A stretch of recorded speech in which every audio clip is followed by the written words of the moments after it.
Guys, yesterday the ARMWRESTLING channel posted a video where Denis, Cyplenkov, and Morozov go on a sparring on the table. And firstly, I gotta say that Morozov's bulking of his arms are really looking lethal. Like, I remember that when Morozov went to East vs West as a guest, his arms were looking a little bit thinner than they actually should be. But in this sparring with Denis, Morozov's right arm is looking fucking huge.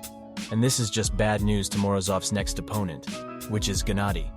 But continuing with the sparring, they start off on the left arm. And this is just amazing already, because Morozov is the top one in the left arm, and when they start pulling, Denis looks in great position, and he seems to be holding Morozov pretty well, to the point that Morozov forfeits this first sparring round. But of course the champion wouldn't let his title mean nothing, and in the second sparring round, Morozov just pins Denis straight away on the left arm. After that, Denis had some time to rest to then go on a sparring against Morozov on the right arm, and they start off on a hook. And as we know, this is one of the strongest, if not the strongest weapon Morozov has in his arsenal. So Denis isn't able to stop him. And when Denis goes for a hit, he cannot pin Morozov. And they end the sparring with Morozov getting a full pin at Denis.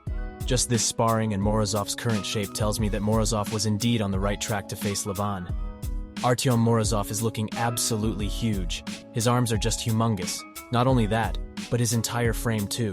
So I believe if he really beats Genadi down hard, Morozov should then face Ermes for the top 2 in the world rankings. And honestly, if I had to pick a winner, I wouldn't really know what to say because, to me, Morozov currently has the strongest hook in arm wrestling. You ain't gonna top that, so I don't know how would Ermes counter that, but both Ermes and Morozov claim that their wrists are made out of steel.